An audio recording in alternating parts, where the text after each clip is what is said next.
What up, K Rugs, the sober dog, and Gemma girl? Gemma, say hi. You see behind me, there's this huge field, all wide open space. It's about the farthest thing I could get to opposite of the box, solitary, in prison. All this quarantine stuff going on and people being stuck at home saying they're going nuts. It's reminding me a lot of solitary. You know, because you go to solitary and you go a little nuts. And I'm big about, fighting off solitary because I think it's way overused, and I could tell you from personal experience, it absolutely crushed, destroyed, devastated me. The most depressing, miserable, hopeless pit on earth that I've been to, at least. I'm sure there's worse places in other prisons in other countries, but so I just want to share a little bit about my experience with solitary. I was there 5 times, 5 different trips I went to solitary for a total of 12 months and 25 days. The longest trip was 123 days, so 4 months and 3 days. So I was in prison partying. When I say partying, I mean my first year of prison, we literally lived like Goodfellas to an extent. We didn't have guards bringing us in salmon and steak, but we lived good. We were, very spoiled. The place I was at had cooking, so they had stoves, and we had pasta. Our families brought in pasta and food and other stuff like that. So it was definitely spoiled. I don't know another way to say it. It wasn't like prison. It was basically, my day was go to work. My job, I worked in the storehouse, come home, come back, eat dinner, go outside, lift some weights, buy some drugs, and then go back in, eat some more food, get high, or I was already high, and go to bed. And that was my whole day. So that was how my whole first year was. Just get high, work out, work a little bit. Yeah, there was fights. Yeah, there was people, got stabbed and stuff happened, but it was what it was. So I got moved to a new unit, the drug rehab unit, the ASAT unit, alcohol substance abuse treatment unit.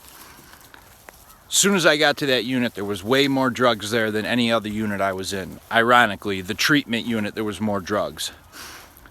So one day during treatment, everyone's in treatment and everyone's a little on edge. And it was because a bunch of drugs were coming in. Everyone was waiting for it. So we all waited for it. They came in.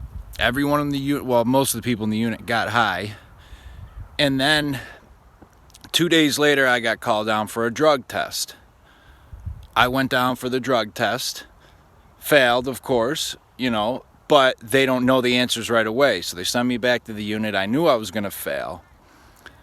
All the guys told me, make sure you bring tobacco, bring sleeping pills, bring whatever you got with you, because you're going to get in trouble. You're going to the box. So about 2 days after that, they call me down, tell me I failed. I had a hearing, and, they asked you how you plead, and I pled guilty. It's basically like a mini trial. You could fight it if you want, but I had no reason to fight it. I was dead guilty. And they sentenced me to 30 days in the box for my first failed drug test. So I went to the box. They put me in a cell by myself. I'd never been to the box before. I pooped out all the tobacco and sleeping pills that I put up my rectum. And so I rolled a couple cigarettes for myself and started smoking them. The guards immediately smelled it because I was an idiot and came busting in my cell, searched it. They didn't find the sleeping pills, but they found the tobacco. So I got another ticket. So then the next day they moved me up in a double cell with another guy, and I had a hearing 3 days later for the ticket with the tobacco. So I go to that hearing and they give me another 30 days added on for the bringing tobacco into solitary, smuggling, whatever it was. So now I got 60 days in solitary. I'm on like day 5 or 6. Bounced around with a couple different bunkies. It was miserable. absolute miserable. The first 4 or 5 days are like pure depression, just sleep and depression. Then after like the 5th day, you can't sleep anymore. Your body's done sleeping 20 hours a day, so you just kind of start freaking out. Like, what do I possibly do all day? What do we do? How am I going to stay sane? I started just losing it daily. Just didn't know what to do. I mean, you wake up and your options are read a book, do some push-ups, and the problem with the push-ups part is I went to solitary 251 pounds. I used to weigh myself almost daily because I was working out very hard. When I got out of solitary and I weighed myself, I was 204 pounds. So I lost about 47 pounds my first time in solitary, which was 4 months and 3 days. So doing push-ups, you have nothing to replace working out with, so it's hard to get the energy to work out. They give you these tiny little meals.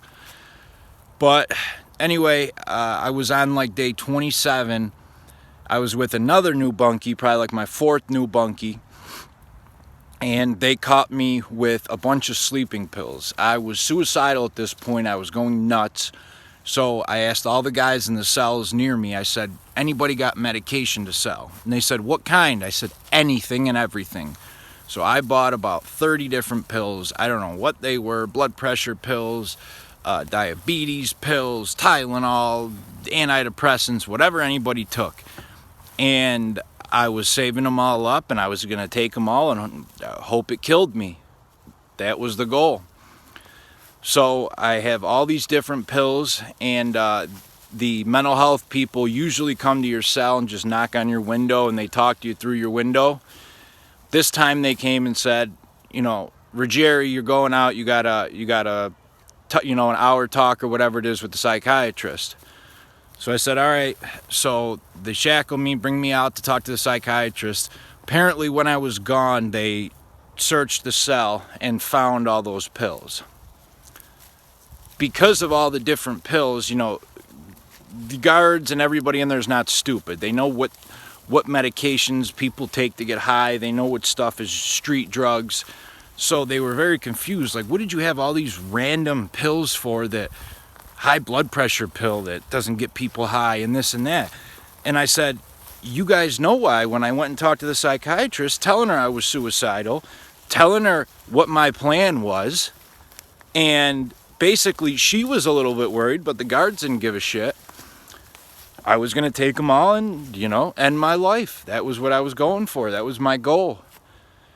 So instead of getting put on suicide watch, instead of getting extra treatment, their solution is, okay, give me another ticket for that. And I'm not saying I shouldn't have gotten some trouble, because, I did break the rules and I did get a bunch of drugs that weren't mine.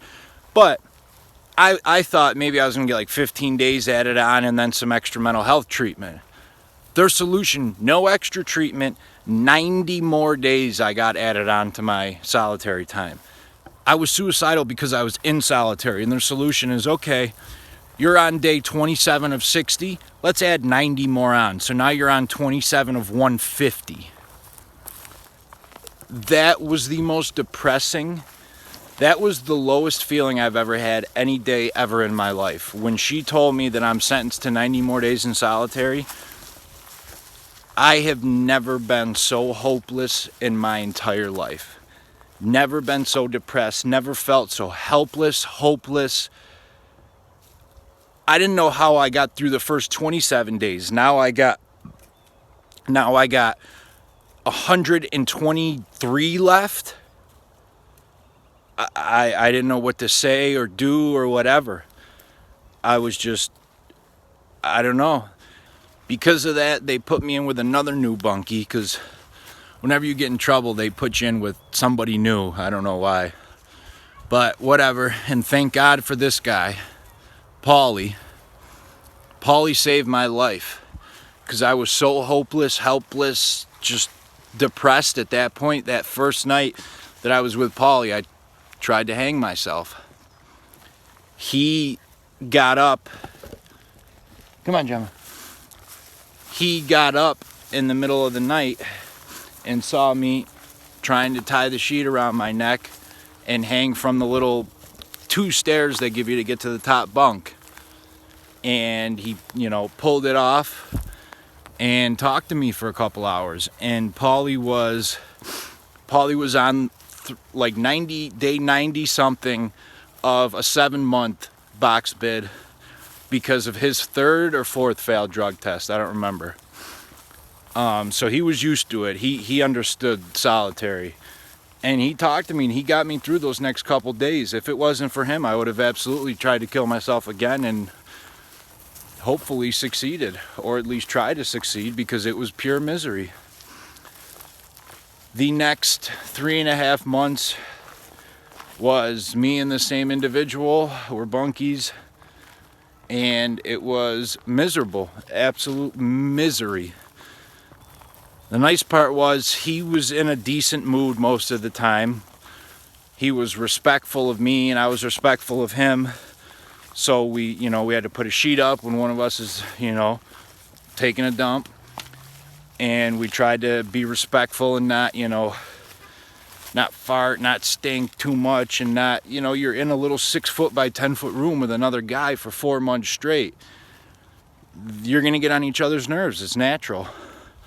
But we made the best of it we could. He liked to work out, so we did some push-ups and stuff, and, somehow got through it. I got a thing in the mail probably on day 80 something saying, if you don't behave and get in any more trouble, we're going to cut your time to my total time now with the first 30 days from failed drug tests, the second 30 days from getting caught with the tobacco, and the next 90 days from getting caught with all the meds was 150 days total. They said we're going to cut off 27 days if you behave, which they did. So in the end, I did 123 days in there that first time. Again, the worst experience ever, the most miserable, brutal place. How they could send people there with mental health problems is beyond me. There was not a guy I knew in there that didn't go nuts at some point in time.